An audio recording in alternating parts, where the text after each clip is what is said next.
Berting, wala ho bang ipinaabot sa Alfric para sa akin?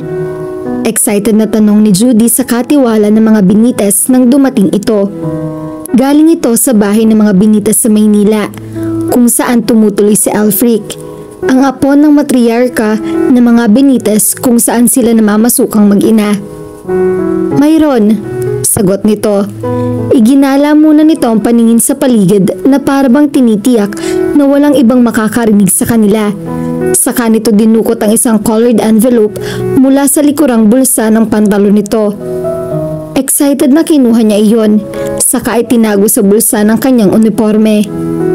Thank you ho, Mang Berting. Okay lang, sige Judy, baka hanapin ako ninyo, Esper. Tumalikod ng matandang lalaki. Siya naman ay nagtuloy sa kanilang quarters. Saka nagmamadaling binasa ang sulat na galing kay Alfric.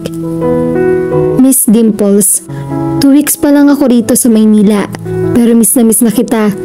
Parang gusto ko nang bumalik dyan sa San Pablo. Mapapraning yata ako kapag hindi kita nakita. Kung papayagan lang talaga ako ni Lola, mas gusto kong dyan na lang ako mag-college para hindi ako malayo sa'yo.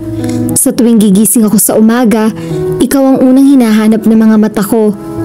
Gusto kong hilahin ng mga araw para mag-sem break na. You are the apple of my eyes, the smile that makes me smile too.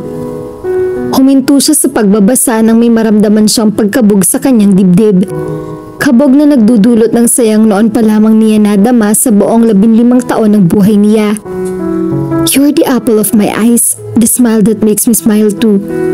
Hindi lamang ninamnam iyon ang kanyang mga labi, kundi maging ang kanyang puso. Ako raw ang apple of his eyes. Tila pagkukwento niya sa sariling refleksyon sa salamin. Hinagka niya ang scented stationery kapag kuwa'y itinapat niya iyon sa kanyang dibdib. Hindi siya makapaniwalang ang isang katulad niya na anak lamang ng kusinera ng mga Benitez ay papansinin at papahalagahan ni Alfric. Nasa ganoong ayos siya nang biglang bumukas ang pinto ng kwarto nila ng nanay niya. Tagaluto ito sa bahay na iyon at helper siya nito sa kusina. Bakit nandito ka? Marami tayong trabaho sa kusina ah. Pasitang tanong nito sa kanya. At ano yung hawak mo? Maagap na itinago niya sa likuran niya ang sulat ni Alfric. Huwag mo nang itanong sa akin yan, sabi pa nito. Napilitan siyang ilabas iyon. Sulat lang naman ho ito. Kanino galing? Kay... Natakot siyang sabihin ng totoo dahil baka magalit ito. Kanino? Kay Alfric po. Alfric? Alfric na lang ang tawag mo sa apo ni Nyora Esper? Yun po ang gusto niya eh. Talaga ha? Halatang naiintriga ito base sa ekspresyon ng mukha nito. Teka, kay Alfric ka mo galing yung sulat na yan? Para saan? Wala po, nangangumusta lang. Nangangumusta? Opo, close na kami bago siya lumawas ng Maynila. Close? Ha? Baka kapag nalaman ni Nyora Esper yan, ay masamain nun. Baka pinipilit mo ang sarili mo na magdikit kay Alfric. Hindi nay, talaga lang magka-vibes kami ni Alfric. Saka mabait yon, malayo sa ulagali ng kanyang lula. Kahit na, alam mo naman ang ugali ng lola niya. Sumunod ka na sa akin sa kusina. Marami tayong trabaho. Napansin niyang may kung anong inilagay sa cabinet ang nanay niya na halatang itinago sa kanya. O sige na, mauna ka na sa kusina. Anito nang mapansing nakatingin siya sa ginagawa nito. Gawin mo na yung butter ng Cameron. Nauna na siyang lumabas ng quarters nila para magbalik sa kusina. Pero naiintriga rin siya. Anong sinikap itago sa kanya ng nanay niya? Hinintay lang ni Judy na makatulugan nanay niya at bumangon uli siya. Kahit malalim na ang gabi ay gumawa siya ng sagot niya sa sulat ni Alfric. Mag-iingat ka riyan, aligaan mo na sarili mo. Hayaan mo, pag uwi mo rito, igagawa kita ng leche flan. Gustong gusto ni Alfric ang leche flan na gawa niya na itinuro sa kanya ng nanay niya. Nakakalima hanggang 7 linera yon. Mahaba-haba ang sulat na ginawa niya para kay Alfric dahil miss na niya ito. Napakarami na niyang naipang kwento rito.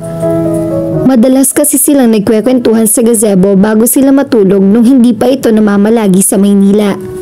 Wala siyang kaedad sa mansyon kaya itinuring na niyang barkada ang iba pang kasambahay. Pero nang pansinin siya ni Alfred at tanggapin siya bilang kaibigan nito ay nagkaroon siya ng barkada sa loob ng mansyon. Mula noon, palagi na silang nagkwekwentuhan ng tungkol sa kung ano-ano.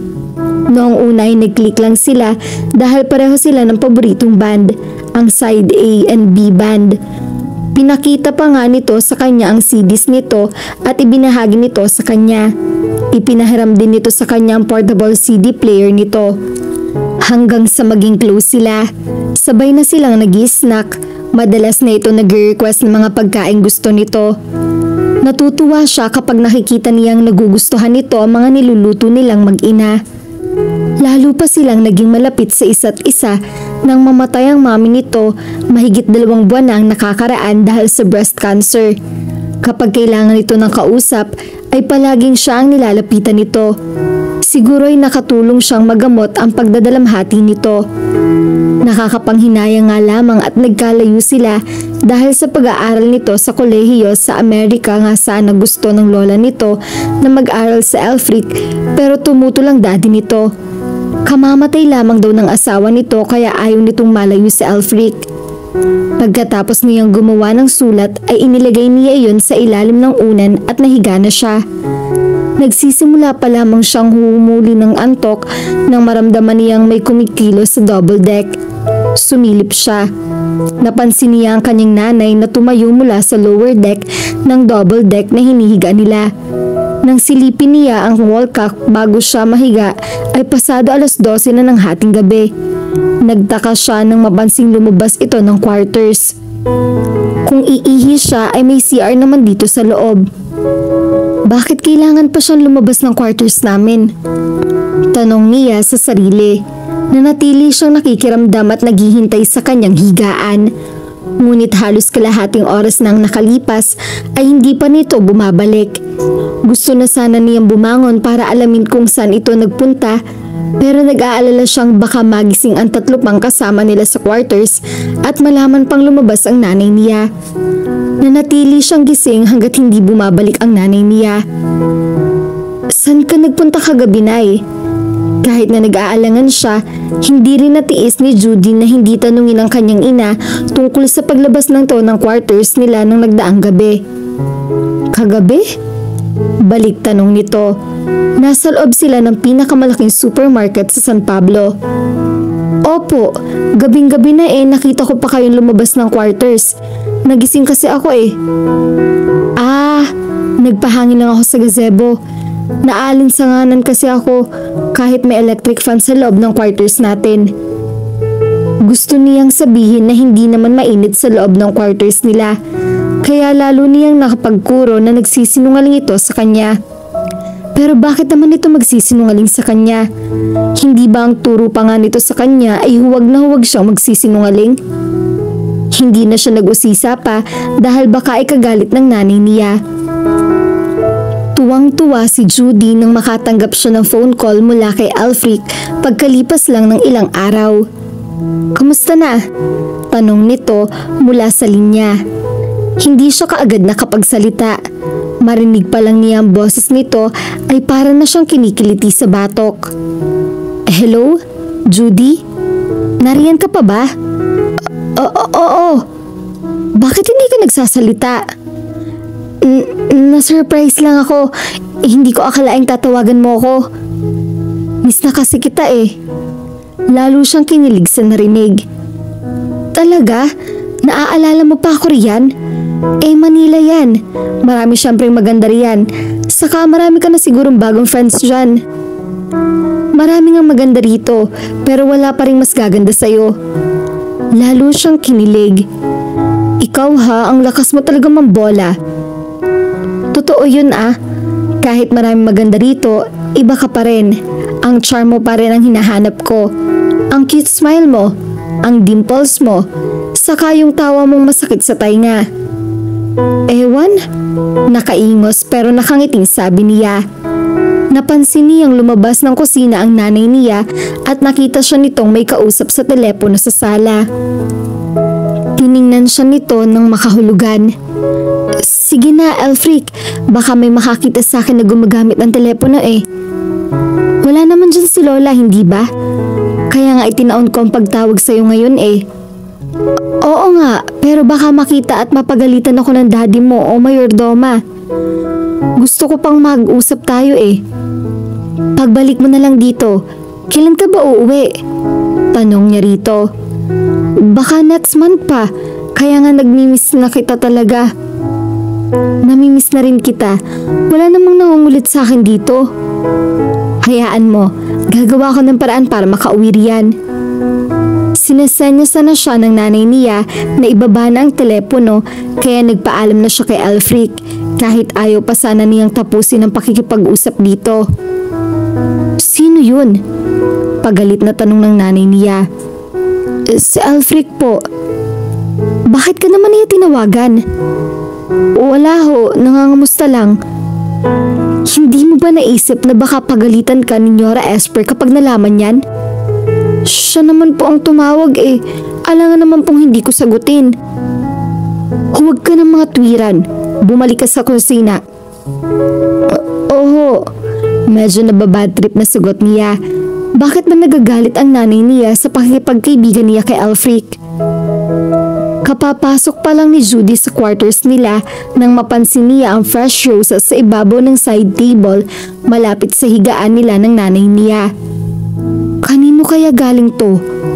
Tanong niya sa sarili. Bigla niyang naisip si Elfric. Hindi kaya ito nagpadala niyon para sa kanya? Tiningnan niya ang card pero walang pangalan. Agad na tinanong niya ang kanyang nanay tungkol doon. Sa akin iyon, may nagbigay na walang magawa. Sino ho? Huwag mo nang itanong dahil hindi ko rin alam. Naku nay, may nanliligaw na naman sa inyo. At bakit para excited ka? Siyempre naman ho. Wala na akong balak mag-asawa. Sakit lang ng ulo yan. Nadala na ako sa tatay mo. 3 taong gulang lang siya nang iwan sila ng tatay niya. Iniwan pa nito ang nanay niya ng malaking utang. Mula noon, wala na silang balita tungkol dito dahil sinadya ng nanay niya na lumayo. Dahil alam nilang isang araw ay posibleng balikan sila nito at guluhin na naman ang buhay nila kaya nagpapalipat-lipat sila ng lugar. Maraming nanliligaw sa nanay niya pero wala itong pinansin. Kaya nga sila umalis ng restaurant na matagal nang pinagtatrabahuhan nito kung saan din sila nakikitira ay dahil isang pamilyadong lalaki ang nangungulit at nanggugulo sa nanay niya. Napadpad sila sa San Pablo. At least sa mansyon ng mga Benitez ay tahimik ang buhay nila. Walang nangungulit na manliligaw sa nanay niya. Pero wala nga ba? May clue ka ba kung sino yung secret admirer mo, Sally? Usisa ng isa pang katulong sa nanay niya habang naghahanda sa pagtulog ang lahat sa quarters na iyon. Matagal nang naniliban ang mansyon si Shanang samantalang sila ng nanay niya ay mahigit 1 taon pa lang. Wala eh.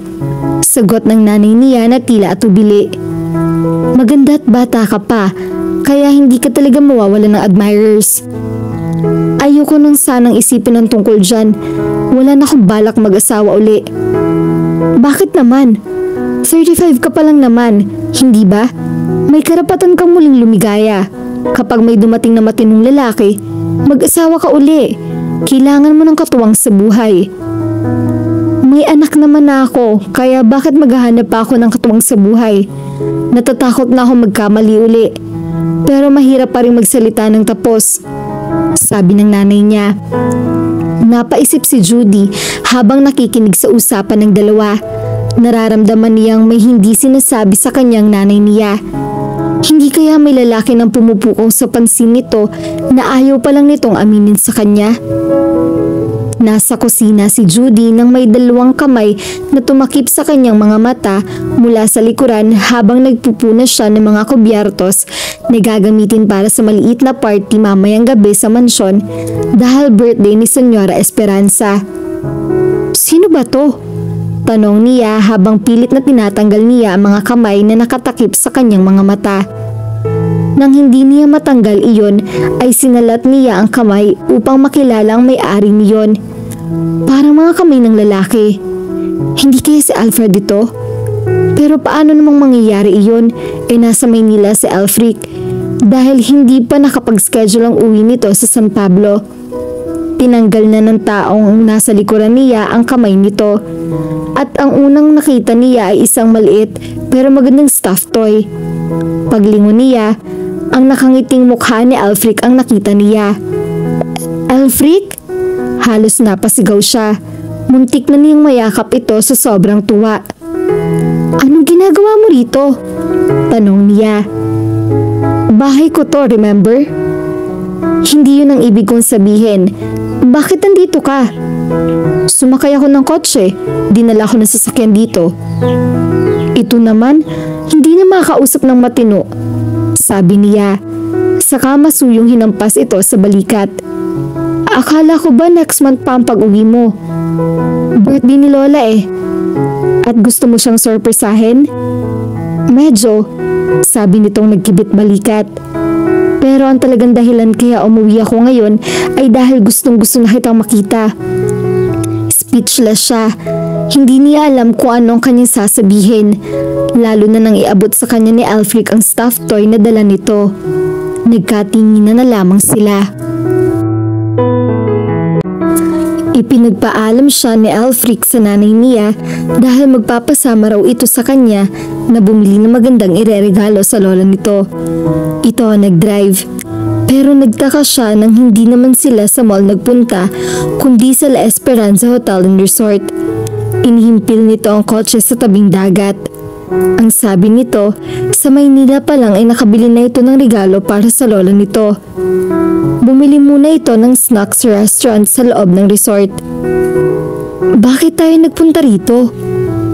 Gusto ko lang magkaroon ng moment na kasama ka. Gusto niyang matunaw sa mga titig nito. Kailan ka nga magsi-16? 4 months pa mula ngayon. Ang sabi ni Mang Berting may nanliligaw na raw sa'yo.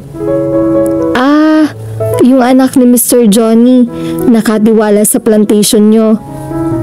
Si Patrick? Oo. Anong sabi mo sa kanya? Sabi ko, bata pa ako para mag-boyfriend. Hindi na siguro, basta aalagaan ka na magiging boyfriend mo. Sabihin mo sa kanya, ayokong aali-aligid siya sa'yo. Ha? Bakit naman? Maang na tanong niya rito. Dahil nagagalit ako. Nagkatitigan sila. Sabihin mo may naghihintay na sa'yo. Sabi pa nito. Naghihintay? Oo, ako. Naramdaman na lamang niyang ginagap nito ang kanyang kamay. Muling nag-usap ang kanilang mga mata. I love you, Judy. Gusto kong ireserba mo na ang puso mo para sa akin kapag handa ka ng makipag-boyfriend. Can you promise me na sa akin ang puso mo? Hindi niya alam ang isasagot. Judy, come on. I want you to make a promise to me. Napalunok siya. Hindi niya alam ang sasabihin. Mahal mo rin ako, hindi ba? Tumango siya ng marahan. Pero natatakot ako. Saan? Sa lola mo, sa nanay ko, sa sasabihin ng mga tao. Anak lang ako ng kusinera nyo. So what? Ikinulong nito ang mukha niya sa mga palad nito. You are very special. I love you. I love everything in you. Nang magkalayo tayo, ikaw ang palaging nasa isip ko. Whatever I do, at kahit nasa gitna ako ng maraming tao, ay hindi ka naaalis sa isip ko. Alam mo bang hindi ako pinauwi ni Lola ngayon kahit birthday niya? Pero dahil gusto kitang makita, ginawa kong dahilan ng birthday niya para lang makita ka. Hindi na siya nakapagsalita. Hindi siya makapaniwala sa mga sinabi ni Alfred. Ngunit nakikita niya sa mga mata nito ang sinseridad ng mga sinasabi nito. Now, promise me, nakareserve na sa akin ang puso mo. Hindi naman ako bagay sa'yo eh. Sino may sabi? Ako. Ikaw ang bagay sa akin dahil ikaw ang gusto ko. Giit nito. Baka natuwa ka lang sa akin dahil ako ang madalas mong nakakausap noong mga panahong nagdadalamhati ka sa pagkamatay ng mami mo. Pero malamang kapag nagtagal ka na sa Manila, makakalimutan mo na rin ako. Marami ka magiging kaibigan at may makikilala ka na magagandang babae na mas babagay sa'yo. Inilapat ni Alfric ang hintuturo nito sa kanyang mga labi upang sinsalain ang mga sinasabi niya. Huwag mo akong pangunahan. I know what I feel. Alam ko kung ano gusto ko. Sigurado kang mahal mo ako? Paniniguro niya rito. Oo naman. Anong gusto mong gawin mo para maniwala ka? Umiling siya.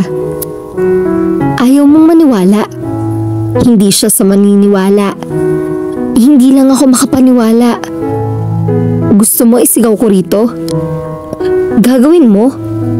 Oo. Umakmang lalabas ito ng kotse pero mabilis na nahawakan niya ito sa kwelyo para pigilan. Baka may makakita sa'yo, nakakahiya. Hindi ako mahihiyang gawin kahit ano para lamang patunayan sa'yo na mahal kita. Baka mapagalitan ka ng lola at daddy mo kapag... Ang dami mo namang dahilan. Mahal mo ba ako o hindi? May gusto siyang itanong dito, ngunit hindi iyon makalabas mula sa bibig niya. May karapatan ba siyang mahalin si Alfric? Huling tanong ko na ito, Judy. Mahal mo rin ba ako o hindi? Okay lang kung hindi. Kaya lang hindi muna ako uuwi rito kapag binasted mo ako. Hindi mo ako makikita ng matagal. Siyempre, masasaktan ako. Saka baka pumayag na ako na sa States na mag-college. Ang isipin pa lang na tuluyang malalayo ito sa kanya ay parang mahirap ng kayanin. Now, answer me. Are you going to reserve your heart for me? Napatango siya. Maipapangako mo ba na hindi ka na magmamahal ng ibang lalaki kundi ako lang hanggang sa handa ka ng magpakaroon ng boyfriend at magpakasal? Sandali siyang nag-isip habang nakatitig dito. Sige na nga, nangangako na ako. Nakita niya ang pagguhit ng kaligayahan sa gwapong mukha nito. Yes!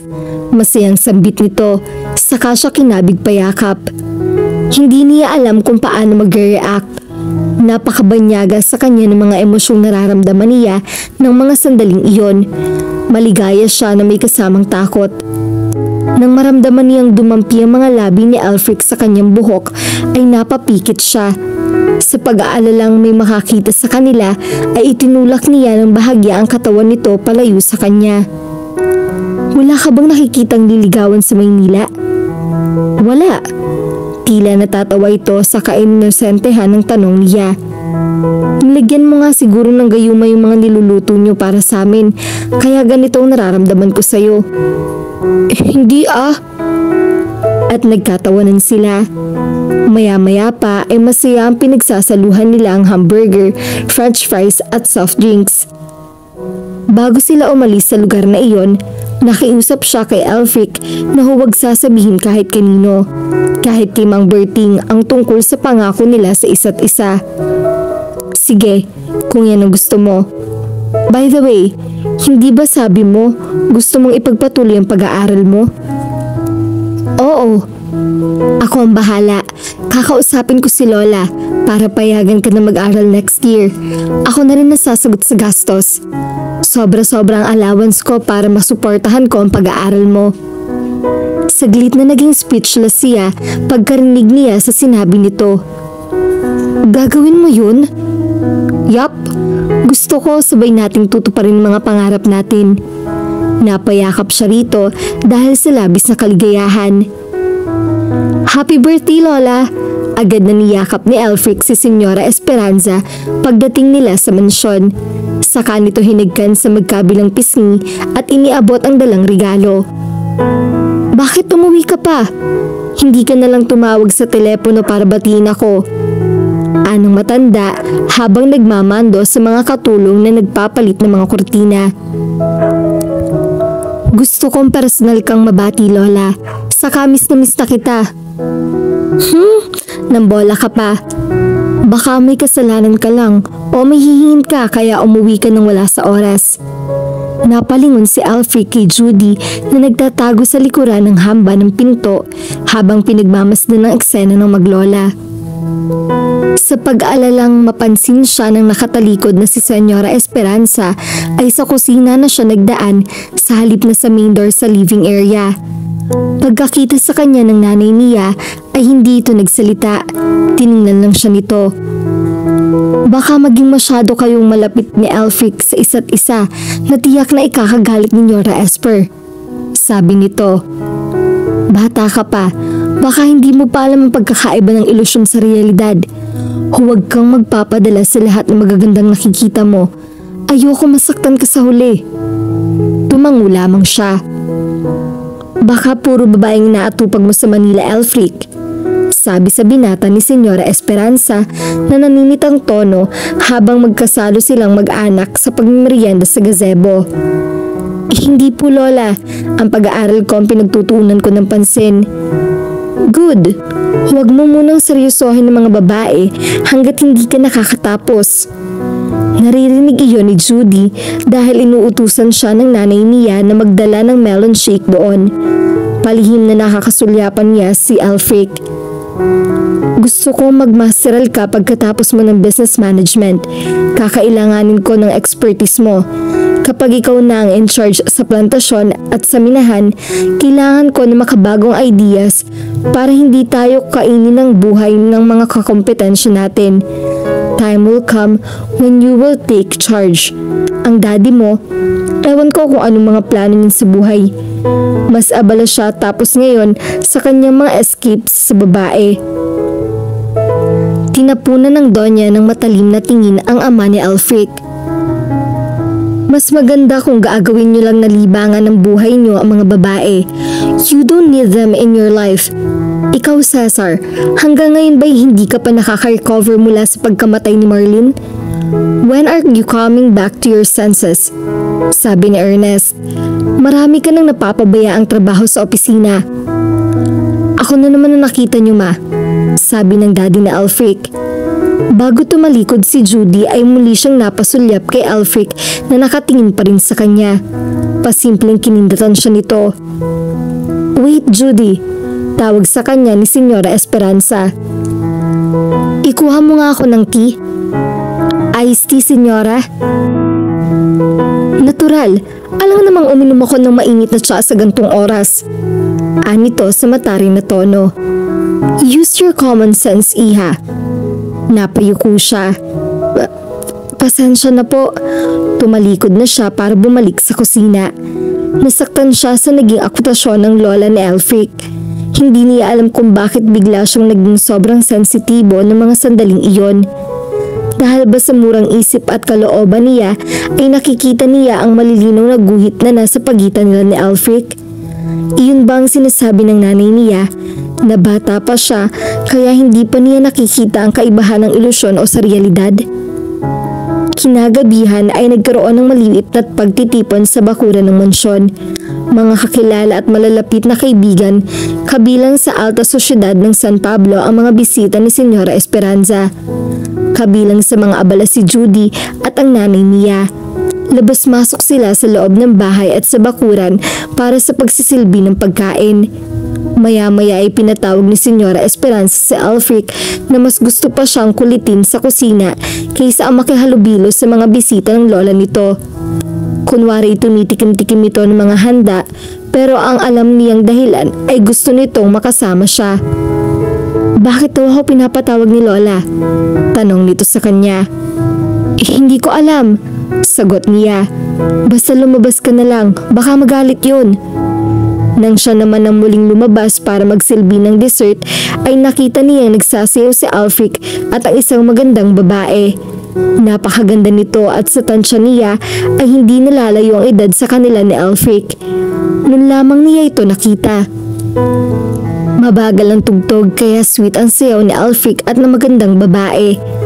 Ang dalawa lamang ang nagsasayaw sa gitna at pinapanood ng lahat. Nang mapalingon siya kay Senyora Esperanza ay nakita niyang tuwang-tuwa ito habang pinapanood si Alfric at ang partner nito. "Sino yan?"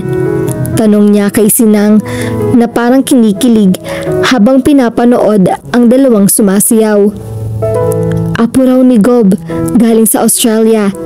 Ang ganda, no? Bagay sila ni Sir Alfric." Hindi siya kumibo. "Bakit silang nagsasayaw?" Maya-maya'y tanong niya. "Hiling ni Nora Esper. Mukhang inirereto ni Nora at ni Gob dahil napansin nilang bagay ang dalawa. Ang ganda nilang panoorin, hindi ba? Parang sina Sharon at Gabby noon." Sabi pa ni Shining na may hawak ng stainless na tray. Kung alam lang nito na nasasaktan siya sa nakikita at naririnig. Oo nga, bagay silang dalawa. Sa nasa isip niyang iyon ay nakaramdam siya ng kirot sa kanyang puso. Gwapo si Alfric, maganda naman ng babae. Kapwa mayaman at galing sa alta sosyedad ang mga ito. Nag-usap ang dalawa habang nagsasayaw kaya hindi siya napapansin ni Alfric at mukhang nagkakaintindihan ng dalawa sa kung ano mang pinag-uusapan habang halos magkadikit na ang mga katawan. Parang walang pakialam ang mga ito sa ibang naroroon. "Ako ba? Hindi bagay kay Alfric?" tanong niya sa sarili habang pabalik sa kusina. Hindi na bumalik si Alfric sa kusina, kasama na nito ng lola nito sa pag-eestima sa mga bisita, lalo na sa pamilya ng gobernador ng San Pablo. Pakiramdam tuloy niya ay nawalan na siya ng ganang kumilos. Natabig pa nga niyang isang bote ng suka at nabasag. "Ano bang nangyayari sa'yo, Judy? Inaanto ka na ba?" tanong sa kanya ng nanay niya. "Kanina ko pang napapansing lalamya-lamya ka." "Baka naman napapagod na. Pagpahingahin mo muna, Sally," sabi ng mayordomang si Aling Nati. "O sige na, magpahinga ka na," sabi sa kanya ng nanay niya sa mas malumanay na tono. Matamlay pa rin ang natuloy siya sa kanilang quarter. Doon lamang siya nagmumukmok. Hindi pa tapos ang pagtitipon nang may kumatok sa quarters. Binuksan ni Judy ang pinto. "Ipinapahanap ka ni Sir Alfric." Si Mang Berting ang nagpabuksan niya. Naalala pa pala niya ako. Bakit hindi na lang siya nakipagsayaw ng buong magdamag sa apo ni Gob? Masama ang loob niya sa binata. "Pakisabi hong masama ang pakiramdam ko," sabi niya kay Mang Berting. Kinabukasan ay hindi niya pinansin si Alfric. Nakatingin ito sa kanya habang katulong siya ng nanay niya sa paghahanda ng almusal nito at ng lola nito, ngunit sinisimangutan niya ito. "How do you find Anami?" tanong ni Senyora Esperanza kay Alfric. "Maganda siya, hindi ba?" "She's also smart, and mind you, iho, magaling daw siyang magballet at tumugtog ng piano." Nagkatinginan sila ni Alfric, ngunit maagap na binawi niya ang tingin mula rito. "I like her for you, Alfric." Balak ng pamilya niya na dito na manirahan ng tuluyan. Pag nagkataon yon ay dito na mag-aaral si Anami. Ang sabi ko, sa Ateneo na rin siya mag-enroll para magkasama kayo at magkakilala ng husto. Sinabi ko rin na ikaw ang bahala sa kanya kung sakali. Sabi ko, doon na siya magstay sa bahay natin sa Manila. Alam ni Judy na nagkatinginan pa rin sa kanya si Alfric, ngunit hindi niya ito nililingon. "Judy, pakikuha mo naman ako ng ice cream." Malambing na utos nito sa kanya. Alam niya nagpapapansin lang ito sa kanya. "Alfric, are you listening to me?" Untag ni Senyora Esperanza dito. "Yes, Lola, I'm listening," sagot ni Alfric, pero kahapon lang sinabi niyang huwag munang seseryosohin ng babae. "Oo nga, pero nung makita ko si Anami, naisip kong siya ang babaeng nababagay sa'yo. Gusto ko magkakilala kayong mabuti and look forward to a relationship and maybe prepare yourself for marriage when the right time comes." Narinig ni Judy ang lahat ng iyon kahit pumasok siya sa kitchen dahil malakas ang makapangyarihan ang boses at tinig ni Senyora. Pagbalik niya sa dining table at nang mailapag ang ng ice cream sa tapat ni Alfric ay naramdaman niyang tinatakpan nito ang paa niya sa ilalim ng mesa. Bilang tugon ay inirapan niya ito. Sabay talikod para bumalik na sa kusina. Judy, kausapin mo naman ako oh. Pakiusap ni Alfred sa kanya. Nang umakyat siya sa itaas para dalhan ng iced tea si Senyora Esperanza, ay biglang bumukas ang pinto ng silid ng binata nang mapatapat siya roon at hinila siya nito papasok sa loob. Hoy, baka may makakita sa akin dito sa loob ng kwarto. Lago tayo! Sabi niya na hindi umaalis sa tabi ng pinto. Palabasin mo na ako, Alfred. Hindi kita papalabasin hanggat hindi tayo nakakapag-usap. Kagabi mo pa ako ayaw kausapin. Ano bang problema, ha? Bakit ka ba nagagalit sa akin? Panay ang irap mo sa akin? Itinatanong mo pa? Galit na singhal niya rito. Nagsiselos ka ba kay Anami? Alam mo naman pala eh. Napahagal pa ito ng tawa. Agad naman niyang tinakpan ang bibig nito. Baka marinig tayo ng lola mo. Iyon pala ang pinagpuputok ng butsi mo. Sabi ko na nga ba nagsiselos ka kay Anami? Paano hindi ako magsiselos? Ang sweet-sweet niyo kagabi. Sumusunod lang ako kay lola, pero wala yun. Akala mo hindi ko nakikitang titig na titig ka sa kanya habang nagsasayaw kayo, samantalang nun lang pala kayo nagkakilala? Mukha namang na-mesmerize ka sa beauty niya. Muling tumawa ito. Natatawa ka pa? Dahil wala namang dahilan para magselos ka. Hinawakan siya nito sa isang kamay at iginiya papunta sa kama nito. Napaupo sila roon. Huwag kang mag-alala dahil kahit maghubad pa sa harap ko ang pinakamagandang babae sa buong mundo ay hindi ko papansinin dahil ikaw ang love ko. Hindi ako gagawa ng paraan na makakauwi dito kung hindi totoo ang mga sinasabi ko sa'yo. Pero ang sabi ng lola mo, si Anami ang gusto niya para sa'yo. Ganun lang naman si lola. Mahilig siyang magdesisyon para sa amin ni daddy. Kahit hindi naman dapat. Sumasakay lang ako sa mga sinasabi niya dahil mahirap siyang kontrahin. Hahaba lang ang diskusyon. Pero syempre, ako pa rin magdidesisyon. Ibig mong sabihin, hindi mo gusto si Anami? Hindi.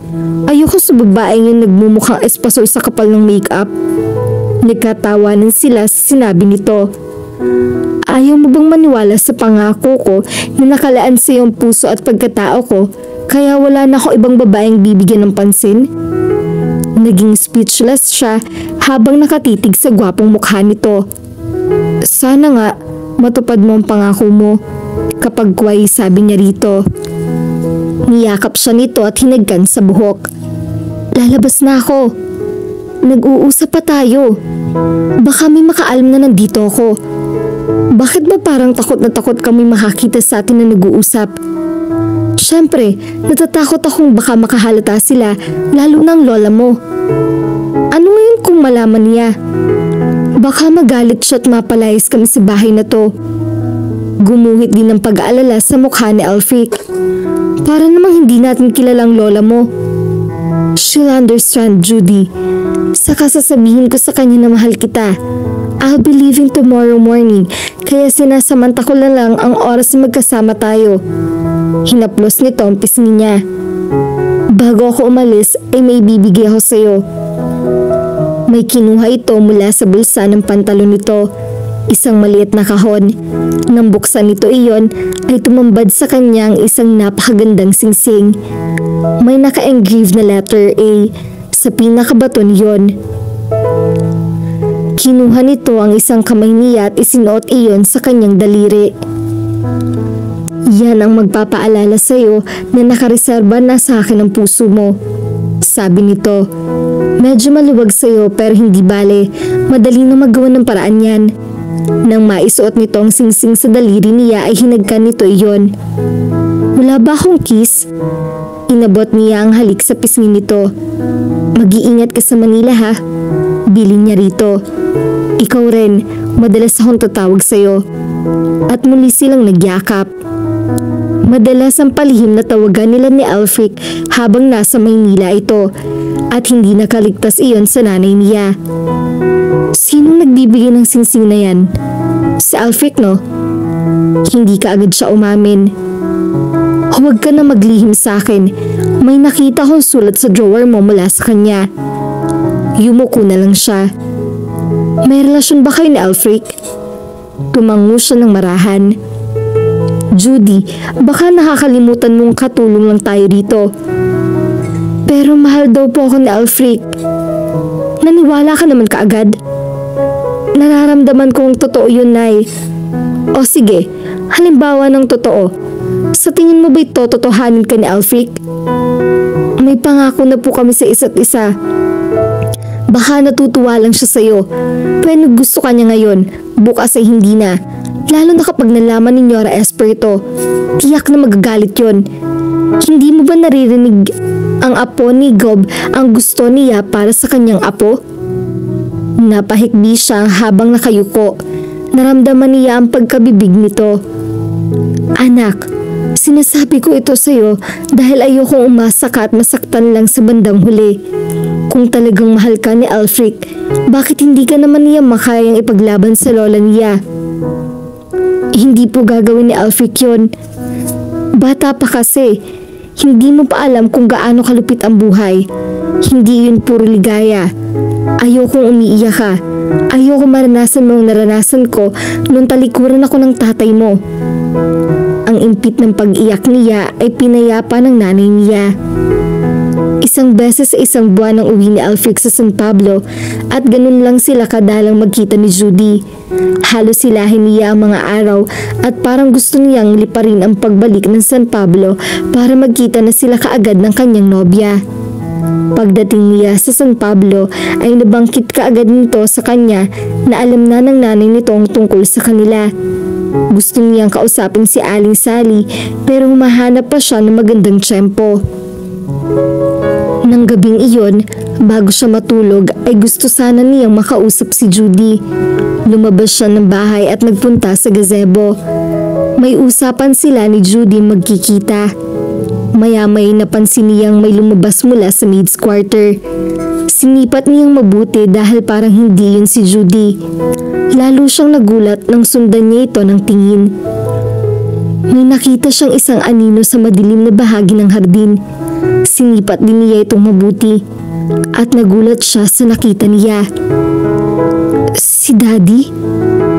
Noong unay hindi niya mapaniwala ang nakikita.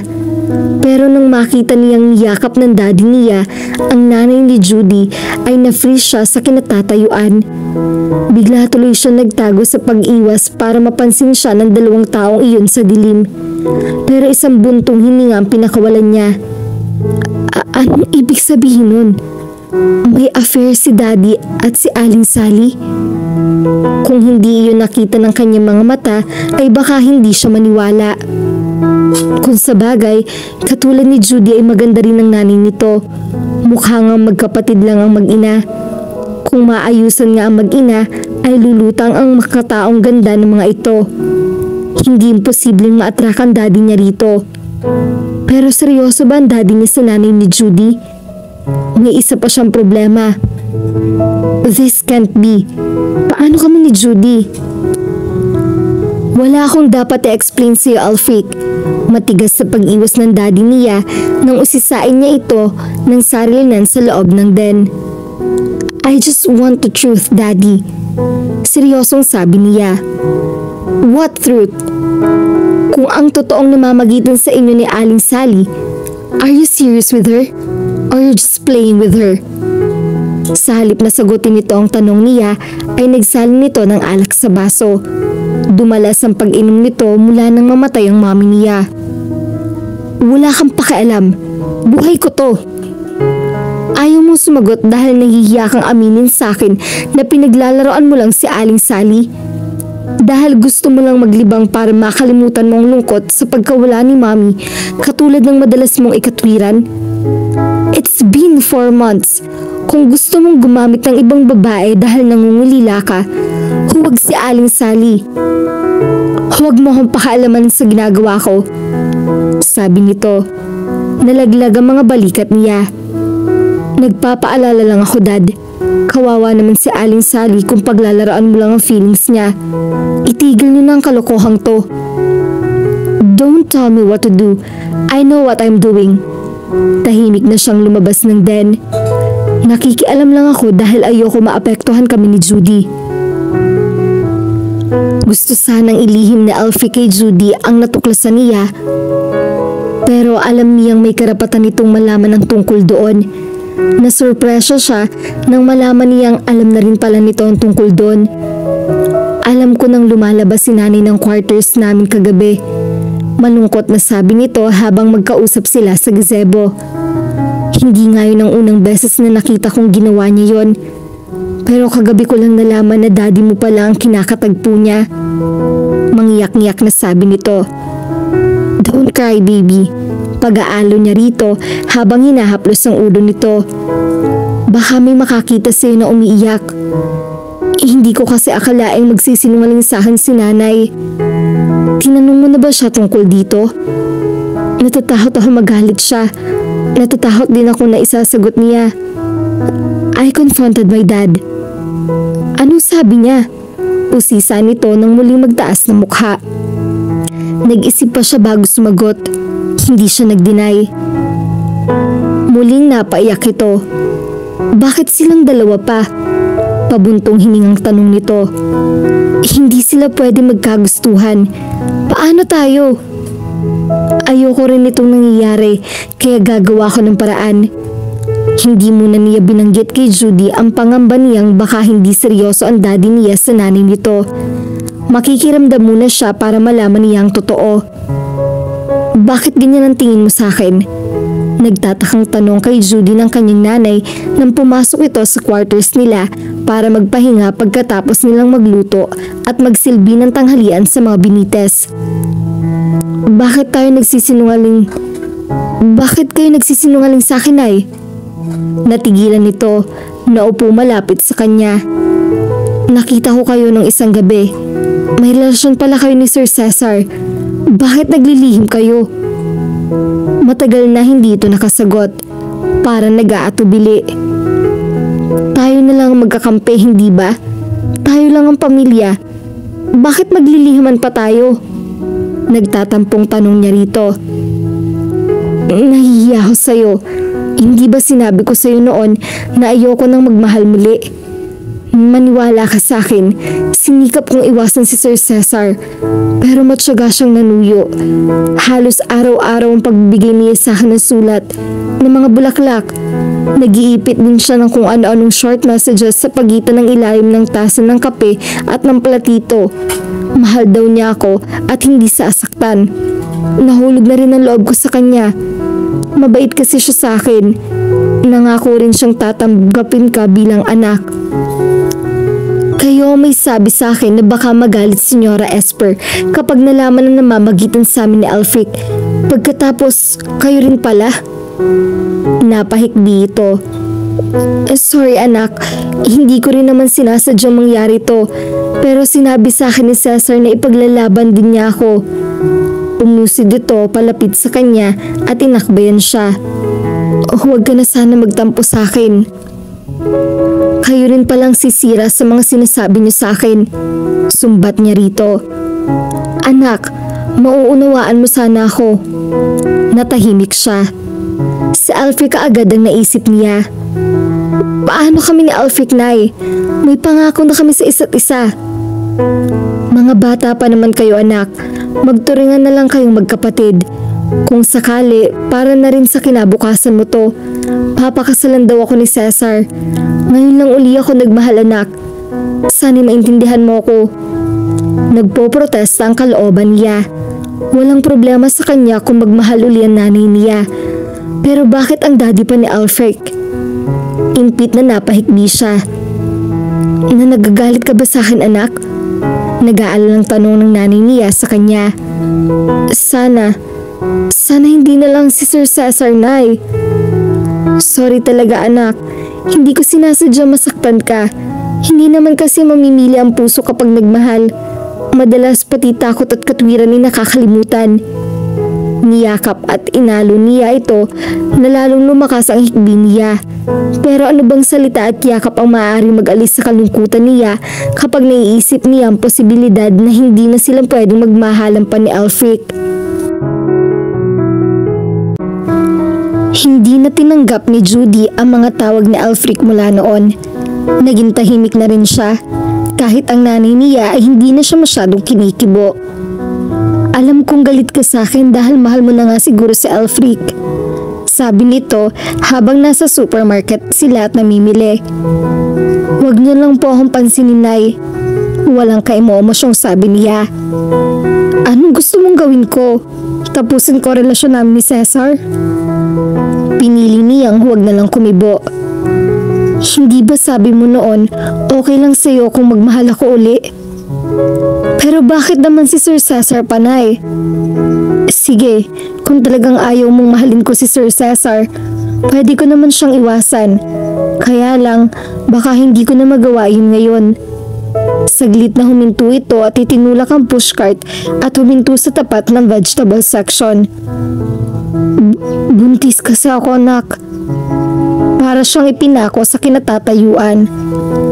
Nang tingnan niya ang nanay niya ay napansin niyang nangingilid ang mga luha nito. Pinahid nito iyon ng likod ng palad niya. Noon lamang niya napansing mukhang problemado ito. Nay! Nagpatuloy lang ito sa pamimili ng gulay. Abutin mo nga yung cauliflower. Damihan mo dahil gustong gusto yan ni Cesar. Pero sa halip na sundin ang iniutos nito ay hinawakan niya ito sa braso. Nay, totoo ba ang sinasabi niyo? Talaga bang buntis kayo? Tiningnan siya nito at tumango. Saka pinilit ngumiti. Magkakaroon ka na ng kapatid. Alam niyang mabigat ang dinadala ng kalooban nito kahit pilit na ipinapakita nito sa kanya na okay lang ito. Alam na ba ni Sir Cesar to, Nay? Hindi pa, pero alam kong matutuwa siya kapag nalaman niya to. Sabi niya noon na aaligaan niya ako. Tayo. Nay, talaga bang mahal niyo siya? Nakakahiya mang aminin sa'yo, anak. Oo, mahal ko siya. Masaya ako sa kanya.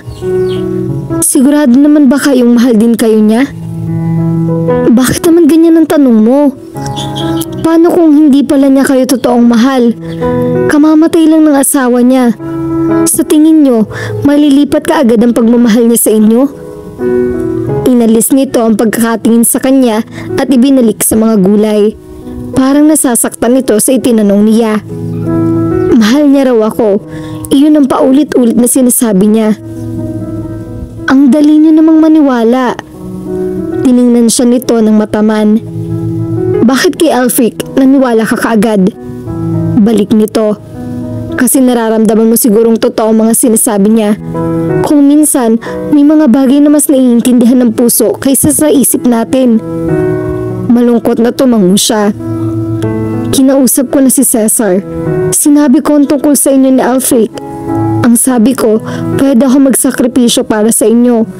Pero ang sabi niya, mga bata pa naman daw kayo at baka infatuation lang yung nararamdaman nyo.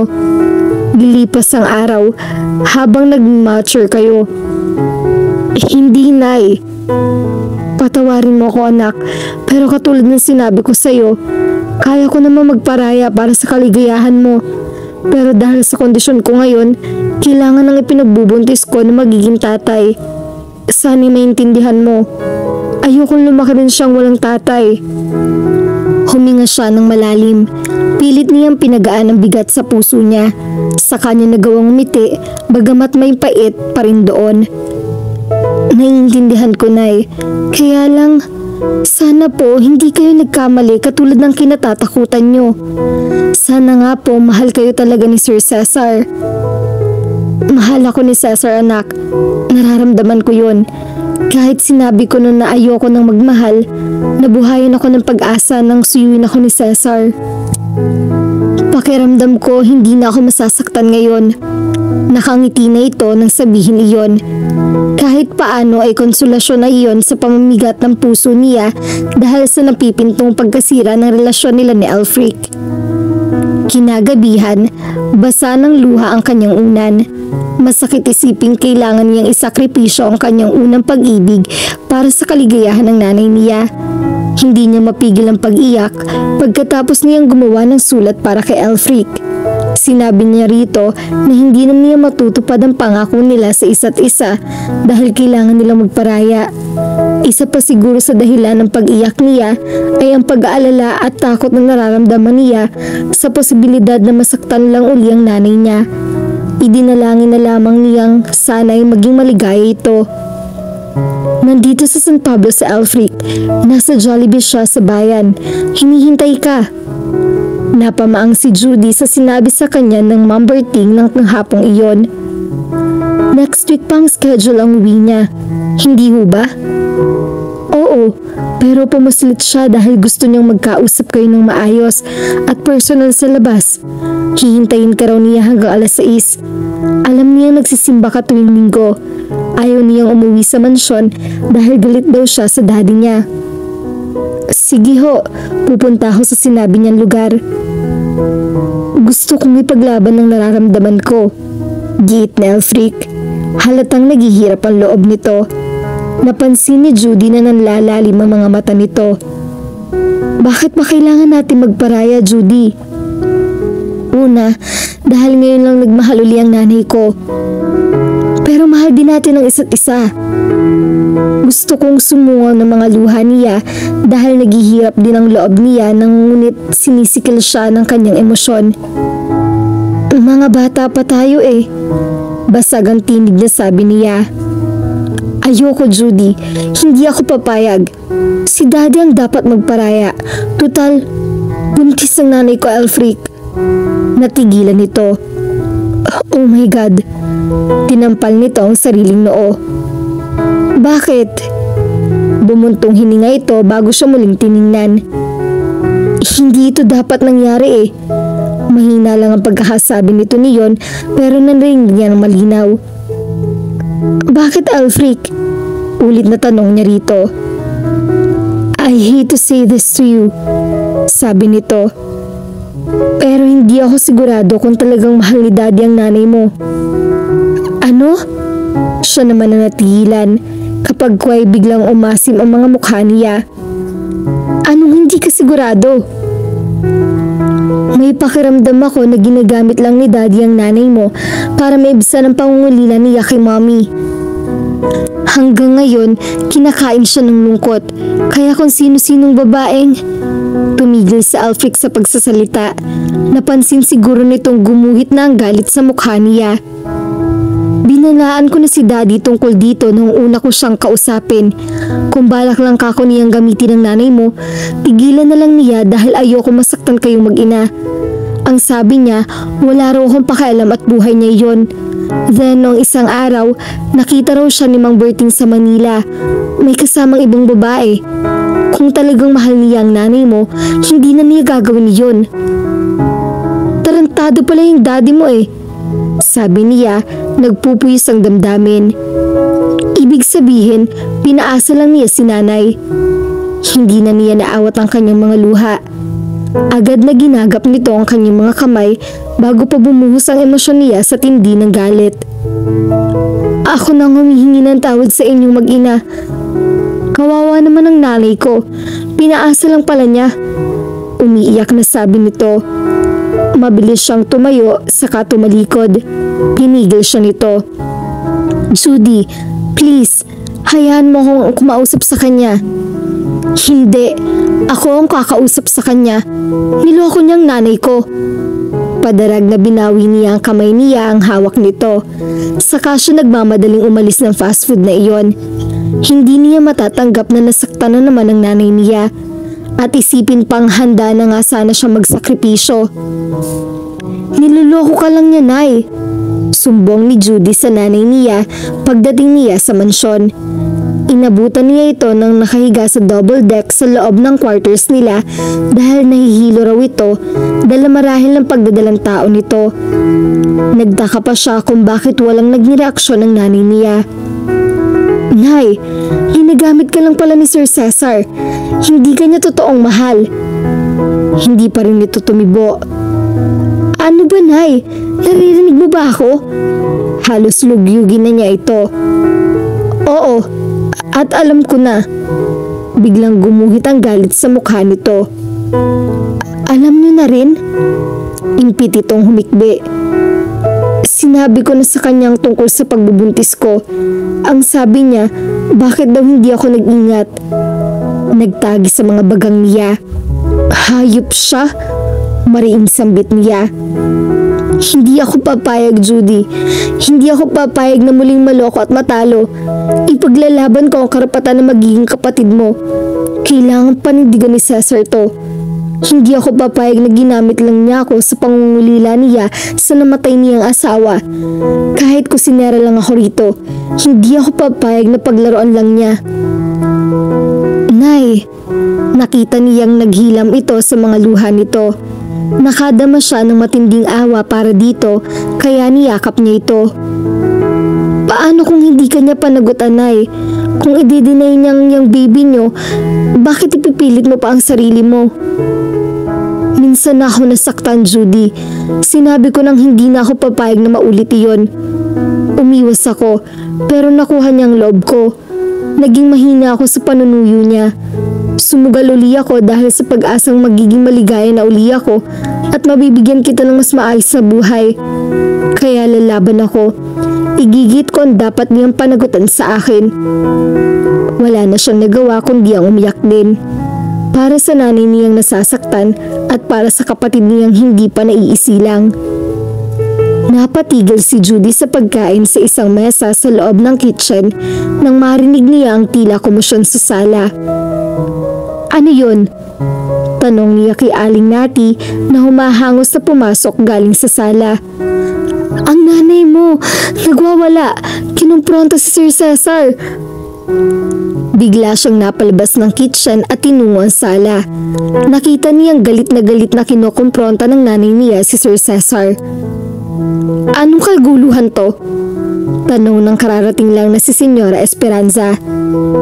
Hayan, ang anak niyong walang bayag. Naduduwag ngayon na panagutan ang pinagbubuntis ko na kagagawan niya. Galit na sagot ng nanay niya. Anong sabi mo? Buntis ka? Sa lubog ng kilay na tanong ni Donya, kapag ko'y galit na hinarap ang anak. Anong kababuyan itong pinaggagawa mo, Cesar? Pati ba naman ang kusinera natin? Ma, I can explain. Don't tell me. May relasyon kayo ng babaeng to. Hindi ko matatanggap yun, Cesar. Mahiya ka. You are a Benitez. Matagal bago sumagot si Sir Cesar. I'm just playing with her. I still miss my wife so much. At dahil mabait siya, maasikaso, maganda, parang nakita kong namatay kong asawa sa kanya. Bumaling ito sa nanay niya. I'm sorry, Sally. Sinugod ito ng nanay niya. Hayop ka? Hindi ganyan ang sinabi mo sa akin. Sinuyo mo pa rin ako kahit umiiwas ako sa'yo. Ginawa mo ang lahat para mapalambot ang puso ko at mahulog ang loob ko sa'yo. Itinago mo pa nga mga sulat mo. Napaka-sweet at napakabait mo sa akin. Pagkatapos ngayon, sasabihin mo, ginagamit mo lang ako? I'm really sorry, Sally. Akala ko rin ay mahal kita. Pero nangungulila lang pala ako sa asawa ko, kaya nabaling ang atensyon ko sa'yo. Sinampal ito ng nanay niya. Stop it! Sigaw ni Senyora Esperanza. Anong karapatan mong saktan si Cesar? Baka nakakalimutan mo kung ano ka lang dito sa mansyon ko. Napakataas mo namang mangarap. Si Cesar bang nilandi mo? Bumaling ang nanay niya kay Senyora. Mga wala kayong kwentang tao. Nagpupuyos ito sa galit. Inawat niya ito. Halika na, Nay.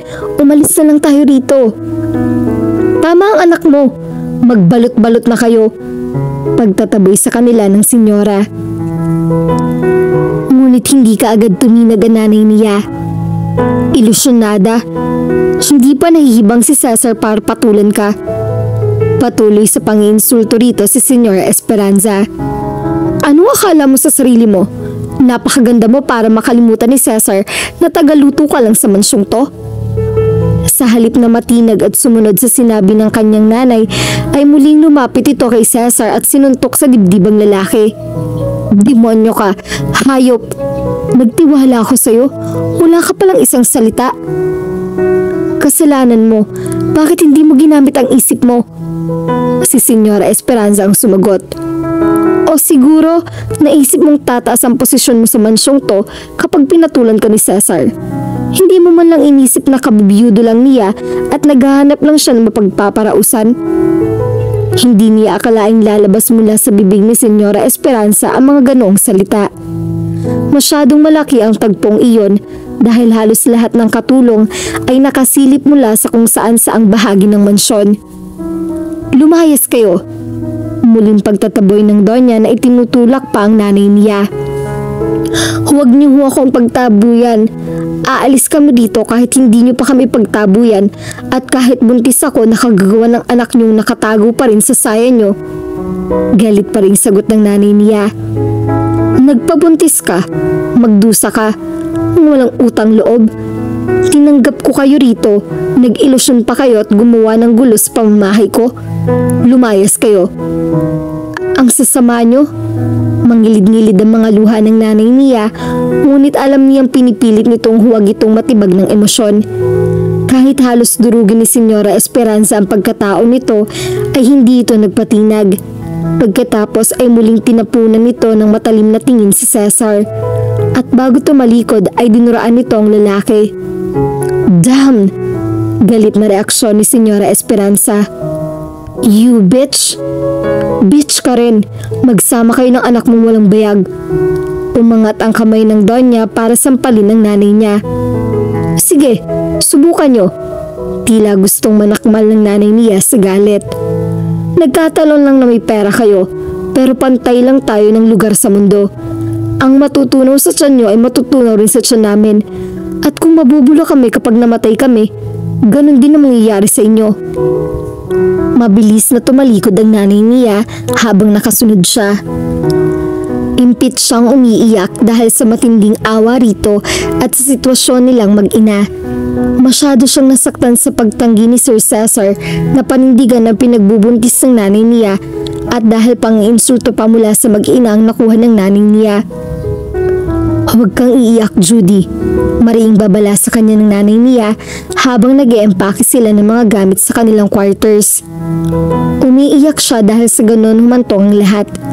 Umiiyak siya dahil tuluyan na silang magkakalayo ni Alfric. Magkakahiwalay sila nang hindi man lang nagkausap. Hindi mo dapat ipakita sa mga binites na mukha tayong kawawa. Sila ang nasira sa ginawa nilang ito sa atin. Sila ang uusugin ng kanilang mga konsensya at ang tatamaan ng karma. Kaya huwag kang iiyak. Bilisan mo na yung ginagawa mo.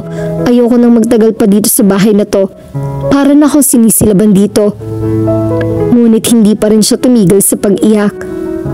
Bakit ka umiiyak? Galit na tanong nito nang balingan siya. Pinigil niya ang pag-iyak. Ito ang tatandaan mo, Judy. Hindi dahil mahirap ka ay maliit ka. Huwag ka magpapatapa kahit kanino. Lahat ng oportunidad para makaangat ka, para maging tuso ka ay huwag mong papalampasin. Kapag naiwan na kita at ikaw na lang mag-isa, walang magtatanggol sa iyo kundi ang sarili mo. Pagkasabi nito niyon, ay lumuha ito at tumulo pa ang luha sa mga mata. Lalo siyang napaiyak kaya kinabig siya nito at niyakap. Tumigil ka na, kailangan makaalis tayo rito. Pag-aalo nito sa kanya. Patawarin mo ako, anak. Nagkamali na naman ako. Pero hindi rito titigil ang buhay natin. Kakayanin natin to. Nang pumasok sa quarters, sina Aling Nati at si Shanang ay umiiyak din ang mga ito. Hindi na ibinigay ni Nora Esper ang huling sweldo nyo, sabi ng mayordoma. Hayaan nyo na ho, hindi na rin namin masikmurang kumain ng galing sa kanila, sabi ng nanay niya habang tinatapos ang pag-eempake ng mga gamit nila. Kunin niyo tong kaunting halagang naitabi ko, sabi ni Aling Nati. Mayroon din akong kaunting naitabi, sabi ni Shaning. Huwag na, salamat na lang. May kaunti naman akong naitatabi. Yung inilalaan ko sana sa pag-aaral ni Judy. Alam ko kailangan nyo rin yung mga pera nyo. Tanggi ng nanay niya na pinipilit ngumiti. Sige na, Sally, kunin mo na tong inaabot namin, giit ni Aling Nati. Kakailanganin nyo to. Sa kanya na iniabot ni Aling Stati at ni Shining ang perang nais nitong itulong sa kanila. Maraming salamat sa inyo, sabi ng nanay niya sa mga ito. Saan ba kayo tutuloy mag-ina? Tanong ni Aling Nati. Sa Manila, dun sa dati naming tinitirhan sa Santa Mesa. Tugon ng nanay niya. Naging madamdamin ang pagpapaalam ng lahat. Naging malapit na kasi silang mag-iina sa iba pang kawaksi sa mansyong iyon. Ni hindi sila ipinahatid ni Senyora Esperanza sa driver kaya naglakad lang sila hanggang sa labasan. Ang hardinero sana maghahatid sa kanila pero galit na pinigil ito ng donya. Muling naluha si Judy nang ihatid sila ng tanaw ng mga kasambahay na nanatiling nakatayo sa mga bakal ng gate. Lalo siyang naluha nang lingunin niya sa huling pagkakataon ng mansyon kung saan niya natagpuan ang kanyang unang pag-ibig. Sa pag-iwan niya sa mansyon, iiwan na rin ba niya magagandang alaala nila ni Alfric? Hindi na ba sila magkikita uli? Doon na ba matatapos ang kwento ng pag-iibigan nila? Sa bus terminal tumuloy si Judy at ang nanay niya. Nakaalis na ang last trip, 2 oras na nakakalipas nang dumating sila roon. Wala naman silang ibang matutuluyan kaya wala silang pagpipilian kundi ang matulog na lamang sa terminal habang hinihintay nila ang first trip kinabukasan ng alas 5 ng umaga. Matulog ka na muna. Mahaba-haba pa ang paghihintay natin, sabi sa kanya ng nanay niya. Ikumot mo na lang yung jacket mo. Nahiga siya kahit naman siya inaantok. Oh, bakit parang umiiyak ka na naman? Napansin pala nito ng panggigilid ng mga luha niya. Si Alfric ang dahilan, no? Hindi siya sumagot at alam niyang nauunawaan na ng nanay niya ang ibig sabihin niyon. Kalimutan mo na siya, Judy. Bakit, Nay? Isa siyang Benitez at nakita mo kung anong ginawa nila sa atin. Hindi naman po kasama si Alfric. Galit nga siya sa daddy niya dahil sa ginawa nito sa kanya. Basta, kalimutan mo ng lahat ng may kaugnayan sa pamilyang iyon. Maliit ang tingin nila sa atin, kaya nakuha nilang paglaruan at insultuhin ang mga damdamin natin. Hindi na siya nakakibo. Hindi na niya maigigiit dito ang katwiran niya dahil ito ang nasaktan. Hindi na naman niya ito masisisi dahil hindi nito gusto ang nangyari. Wala na nga siguro siyang ibang magagawa kundi ang iyakan ng hindi magandang katapusan ng kwento ng pag-iibigan nila ni Alfric. Tama nga siguro ang nanay niya. Bata pa siya. Marami pang magagandang bagay na naghihintay sa kanya. Santa Mesa? Saan ko sila hahanapin doon? Tuliro si Alfric habang sakay sa kanyang kotse.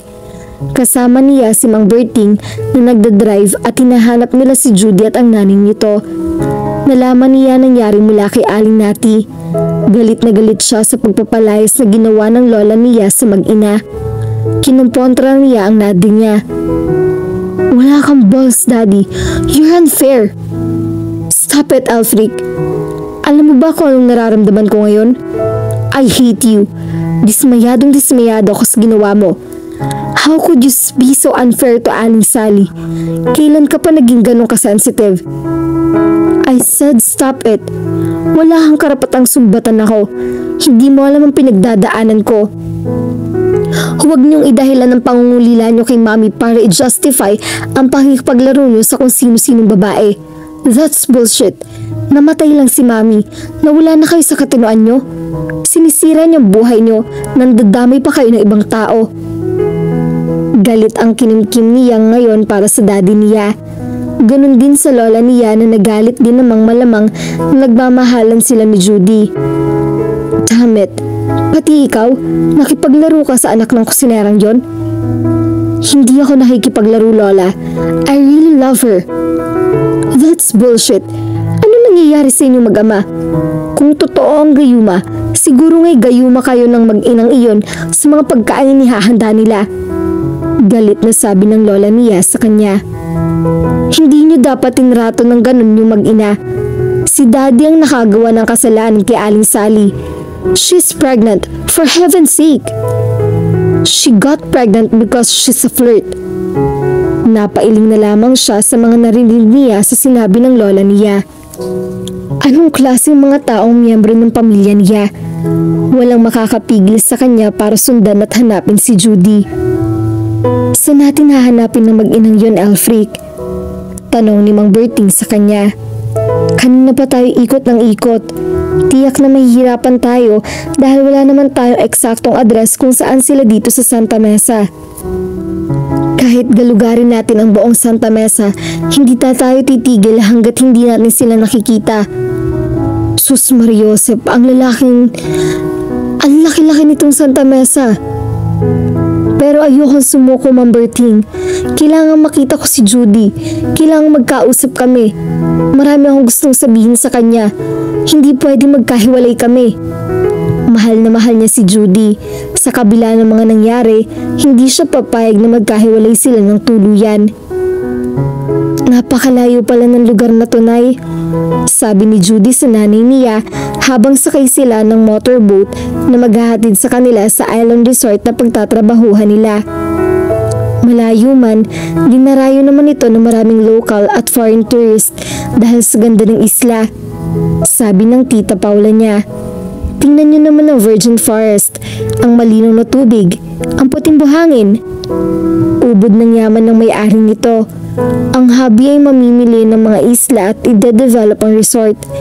Makikita mo kung paano niya ginastusan ang resort nito. Ang tiyahin niya, ang pinsang buo ng nanay niya, ang nagrekomenda sa kanila sa may-ari ng resort. Isa ito sa katiwala roon. At alam mo ba, Sally, diborsyado yung boss ko na yon. Nakapag-asawa ba naman ng mukhang pera? Hayun, diniborsyo niya at may bonus pa ang pagiging milyonaryo niya dahil gwapo pa rin ang boss ko at bata pa. Nasa mid-40s lang. Mabait siya, pero strikto pagdating sa trabaho at negosyo. May pagkatuso rin kaya siguro yumaman ng ganon.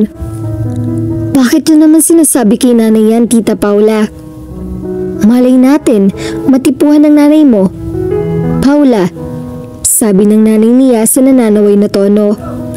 Nakita mong buntis ako dahil sa pagtitiwala ko sa isang lalaki, sira din palang ulo. Hay nako, ganyan lang talaga ang buhay.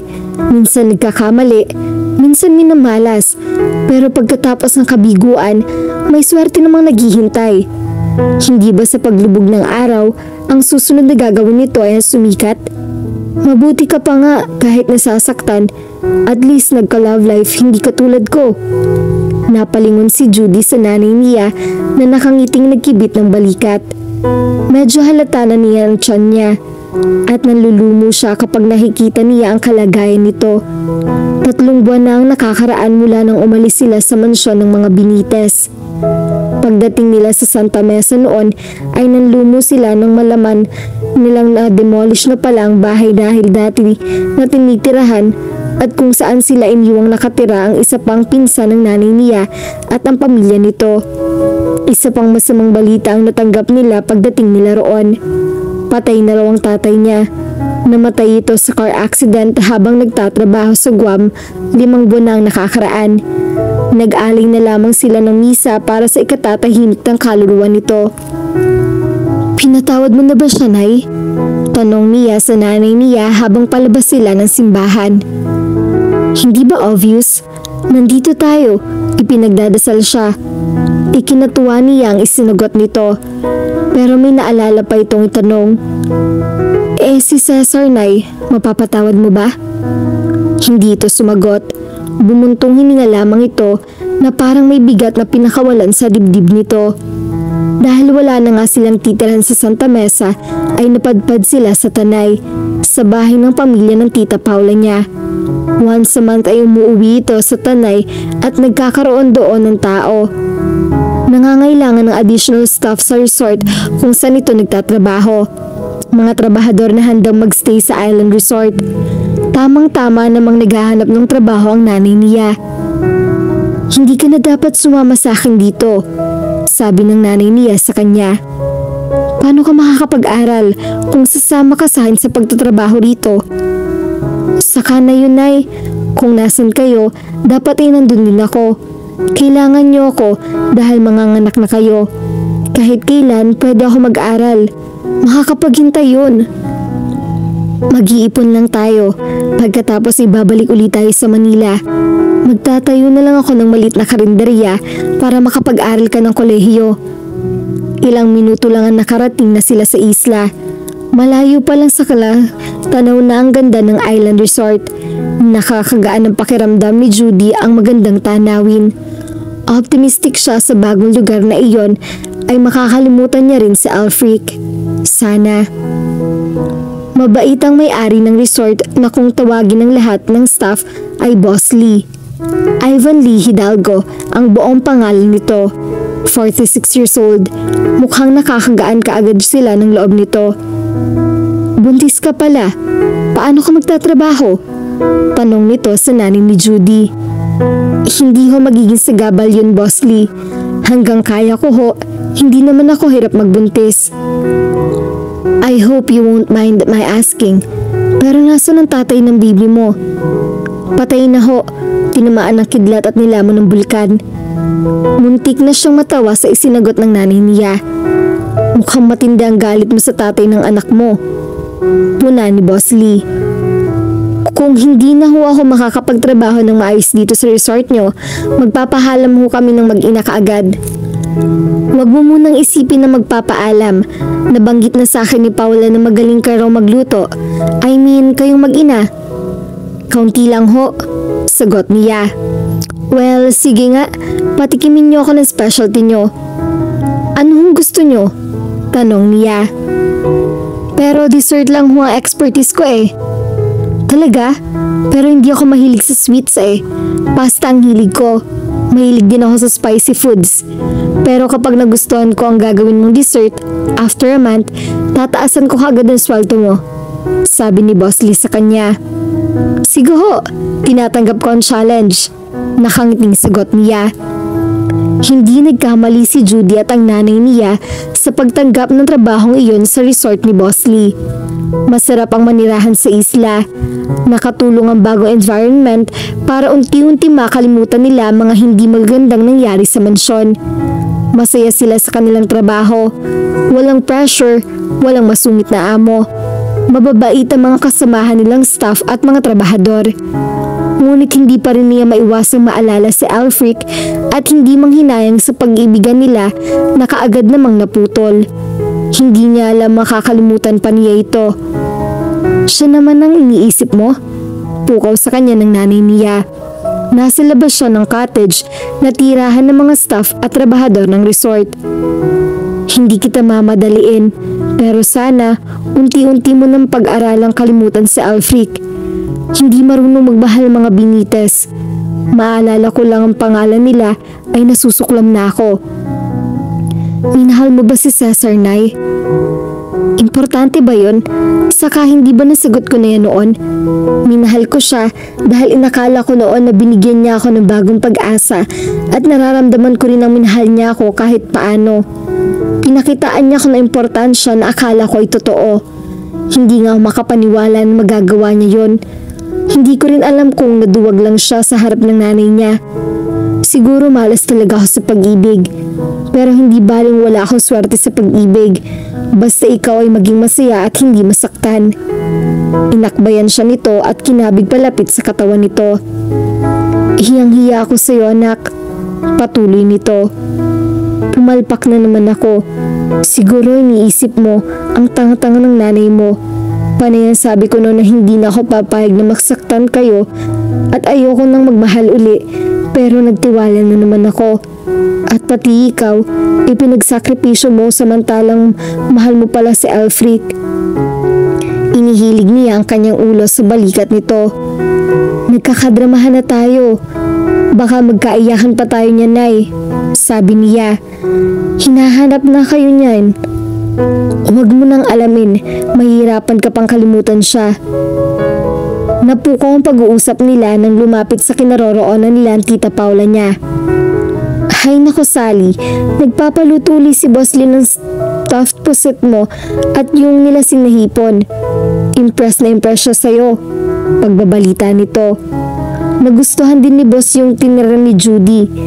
Gumawa ka raw ng marami na tiramisu. Ang kaninang malungkot na usapan nila ng nanay niya ay nauwi sa masayang usapan dahil doon. Puring-puri niya kayo mag-ina. At alam mo ba, Sally, panay ang tanong niya tungkol sa'yo. Mukhang interesado sa'yo si Boss Lee. Hoy Paula, tigil-tigilan mo ko ha. Nakita mo nang dala ko pa rito sa tiyan ko ang bunga ng magaling at maling pagtitiwala ko. Tinutokso mo pa ako kay Boss Lee. Aba, hindi masama ako magugustuhan ka ni Boss Lee. Malay mo. Sinabi nang tumigil ka. Tama na ang dalawang pagkakamali. Ang kinabukasan na lang ng anak ko ang iisipin ko. Saka si Boss Lee pa na mayaman at makapangyarihan. Isang kasulad ko pa magugustuhan. Excuse me, Sally. Ang tunay na pag-ibig ay walang nakikitang kahinaan o kapintasan. Kaya huwag mong tawaran ang posibilidad na ma-inlove sa'yo si Boss.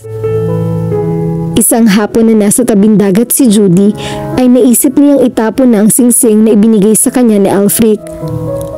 Nahihirapan kasi siyang iwaksi sa isip niya ang mga alaala nito.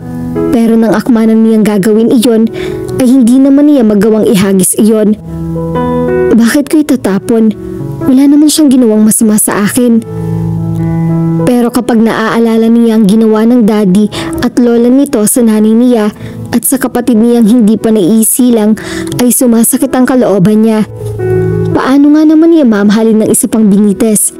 Muli siyang umakmang ihahagis ang singsing pero may tinig na pumigil sa kanya mula sa likuran. What's that, Judy? Si Boss Lee ang nalingunan niya. Mukhang may ihahagis ka sa dagat. Pwede bang makialam ng konti? Ano yan? Ipinakita niya rito ang singsing sa palad niya. Kanino galing? Sa special someone mo? Dati po. Bakit? Nasaan na siya? Nagatubili siyang magkwento. Sige, hindi kita pipiliti mag-open sa akin ngayon. Pero kapag handa ka na magkwento, sabihan mo lang ako. Kung gusto kong makilalang mabuti ng mag-ina ninyo. Alam mo, mukha lang ako masaya pero katulad nyo, may lungkot din sa puso ko. Kahit po mayroon na kayo ng lahat, malungkot pa rin kayo? Money is not everything in this world, Iha. Believe me, hindi talaga kayang paligayahin ng totoo ng pera ng isang tao. Agree po ako riyan, sabi niya habang pareho silang nakatayo sa dalampasigan. Unfortunately, money can buy a companion but not a friend. It can buy amusement but not happiness. Pulibo ako pagdating sa pagmamahal. Mayaman man ako, nag-iisa naman ako. Wala akong totoong pamilya nag-aalaga at nagmamahal sa akin. Marami lang akong kaibigan ngayon dahil siguro marami akong pera. Bakit naman po? Mabait naman kayong tao. Mahirap naman po yata ang paniwala ang walang nagmamahal sa inyo. Iyon ang malaking kakulangan sa buhay ko. Isang pamilyang nagmamahal. Matatagpuan niyo rin po yun. Kapag mabuti ang isang tao, hindi po mahirap makahanap ng pagmamahal. Nakakatuwa kang kausap, Iha. Bata ka pa pero parang napakalalim na ng pananaw mo sa buhay. Mukhang magkakasundo tayo. Nagulat si Alfred nang makita niya ang kanyang daddy sa tapat ng apartment at tinitirahan niya. Pasado alauna ng madaling araw nang umuwi siya. Galing siya sa trabaho niya sa isang kasino. Pinili niyang maging independent dahil matindi ang sama ng loob niya sa daddy at lola niya. 6 na buwan na siyang hindi umuwi sa San Pablo. Naligaw yata kayo, sabi niya sa ama habang pumapasok siya sa loob ng apartment. Matagal ka nang hindi umuwi sa mansyon. Huwag niyo akong hintayin dahil wala na akong balak umuwi. Bakit, Alfred? Inihagis niya sa sofa bed ang kanyang jacket. Wala na akong dahilan para bumalik doon. But it's your home. Home? Parang hindi ko na gustong tumira sa isang bahay na ang mga kasama ko ay mga walang pakialam sa kapwa. Tama ka nga siguro, Dad. Mula nang mamatay si Mommy, that house has never been the same again. Hindi ko na nga kilala mga nakatira doon. It seems I've lost my family. We are still your family, son. Ikaw lang ang lumayo. Lumapit siya sa fridge at kumuha ng isang soft drink tin can. Binuksan niya iyon at tinungga. Okay na ako rito, Dad. Hayaan niyo na ako rito. Pero miss na miss ka na ng lola mo. pinababalikan niya sa mansyon. Nag-aalala siya nang malaman niya nagtatrabaho ka. You don't have to do that. Ikaw ang tagapagmana ng lahat. Huwag mong hayaang magalit ng tuluyan sa iyong lola mo.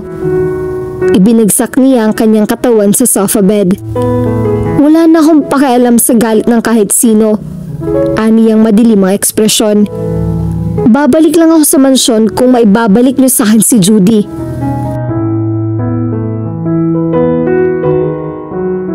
At dito na po nagtatapos ang part 5 ng ating kwento. Sabay-sabay po nating abangan ang susunod pang mga kabanata. Maraming salamat po. God bless and stay safe!